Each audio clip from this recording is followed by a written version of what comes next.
김태현의 정치쇼 어젠다 시간입니다.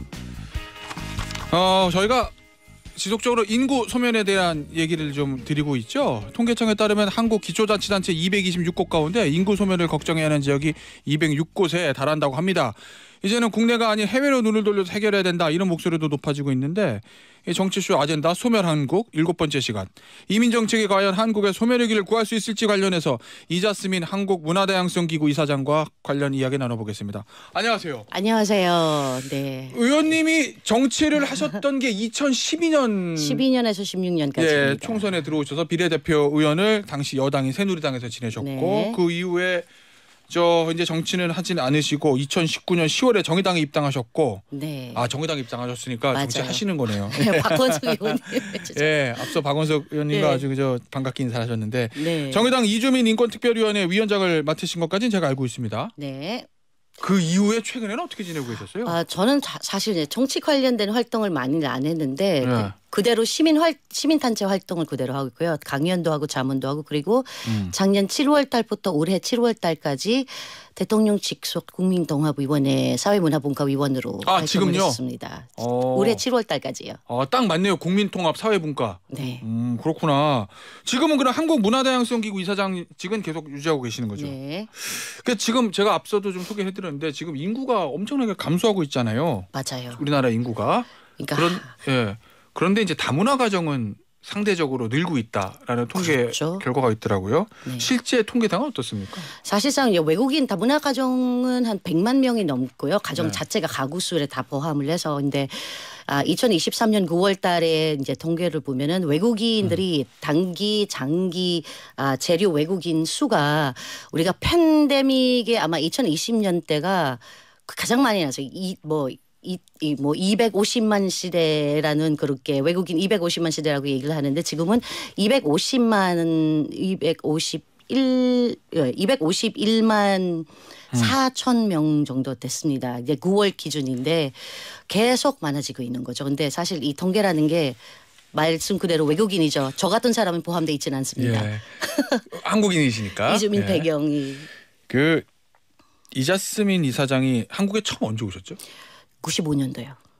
95년이라고 말하면 제가 대학 다닐 때인데, 그때만 해도 다문화 가정, 예. 외국인에 대한 차별 이런 거 굉장히 많았을 거예요. 강하죠. 아무래도. 강한 게 보다 사실 사람들은 물어보면은 옛날하고 지금을 비교를 한다면 예. 지금이 훨씬 더 심하죠. 옛날에는 그래요? 예, 옛날에는 사실 사람들은 많지 않으니까 예. 궁금한 것뿐이에요. 그러니까 물어볼 때 어떻게 오셨어요?라고 하는데 예. 많아지기 시작하니까 사람들이 의식을 하면서 그 많아지는 숫차를 의식을 하면서 이제 왜 오셨어요?라는 질문이 예. 바뀐 거예요. 어. 근데 저만 그러는 줄 알았더니 예.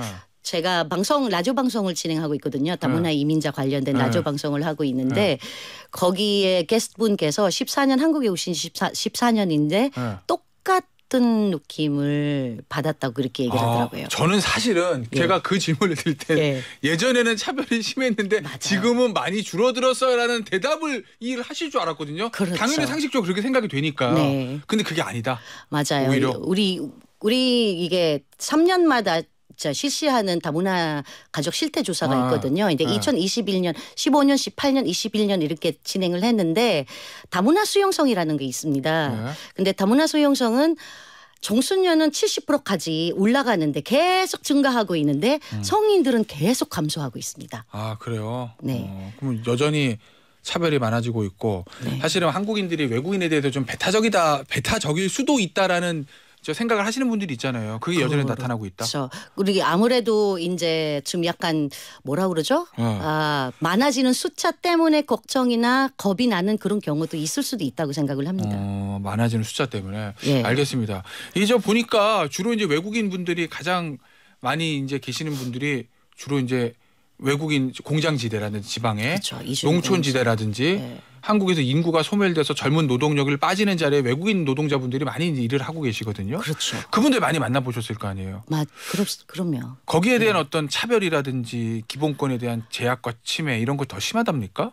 아무래도 훨씬 더 심하죠. 왜냐하면 아. 정부 자체가 이주노동자들은 특히나 고용허가제에 들어오는 이주노동자들은 예. 이민자라고 생각을 하지는 않습니다.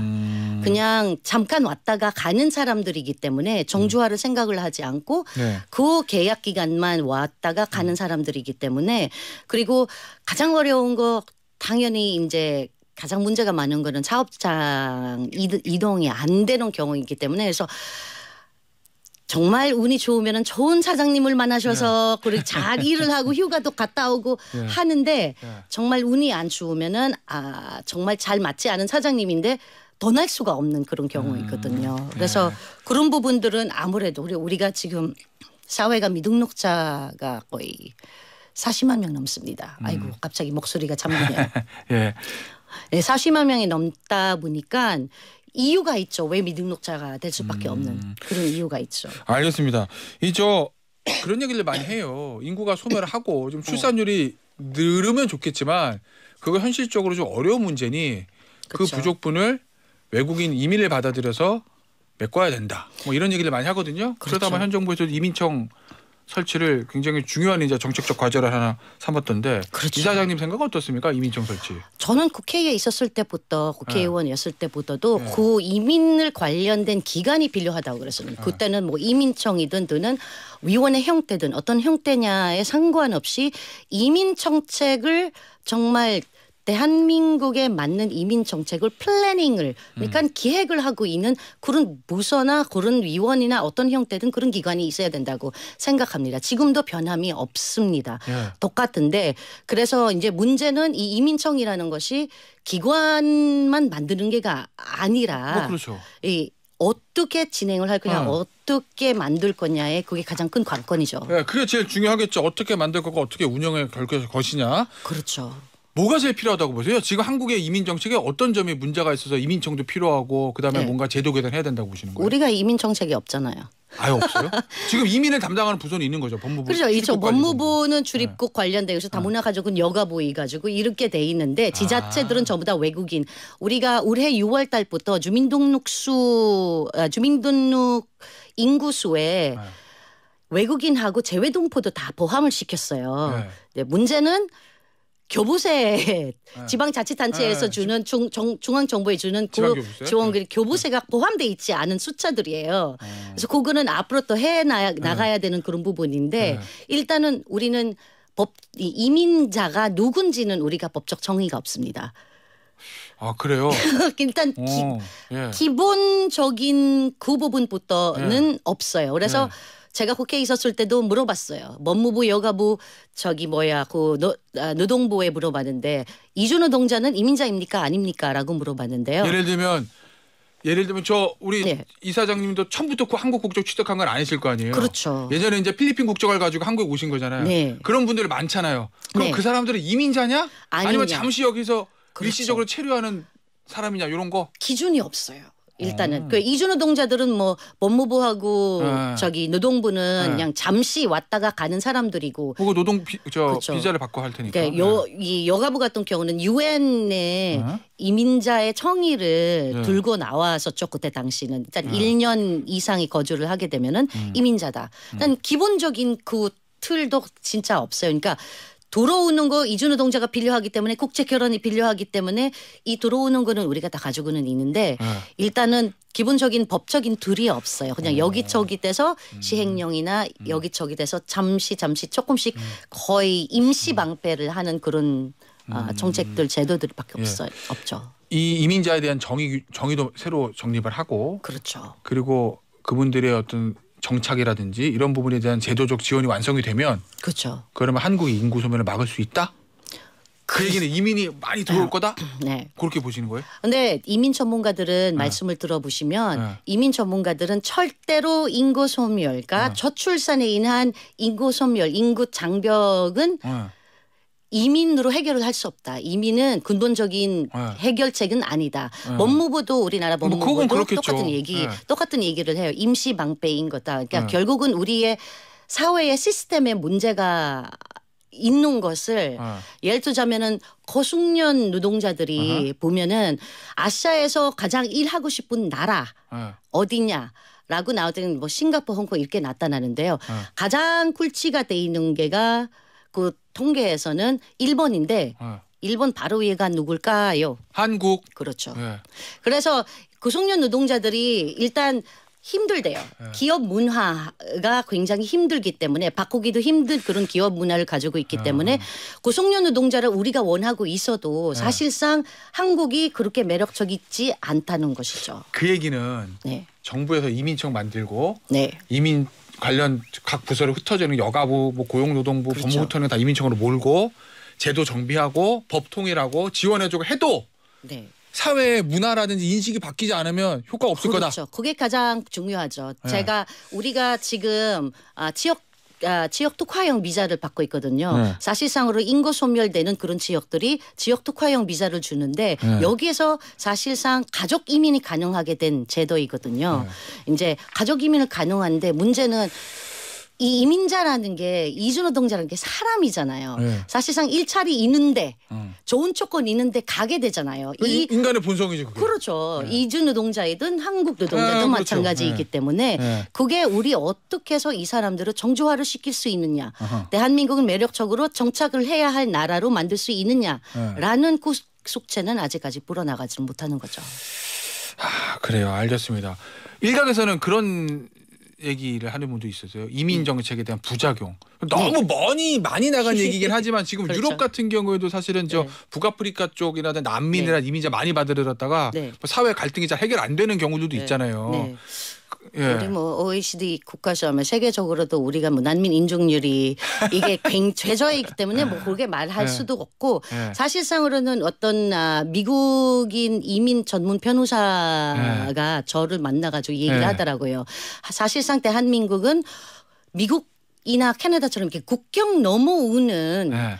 이주민, 네. 이민자들이 없단 말이에요. 사실상 서민 거잖아요. 그래서 그렇죠. 사실상으로는 이민 정책을 펼치기에 굉장히 적합한 나라인데 그리고 부작용의 얘기를 하시잖아요. 우리보다 먼저 이민 국가가 됐던 그런 나라들이 네. 거기에서 연구를 해가지고 그 일어났던 부작용들은 우리가 어떻게 해서 한국 정서에 맞게 이 부작용들을 이 문제점들을 미리 찾아서 해결을 나가는 방안을 해야 돼.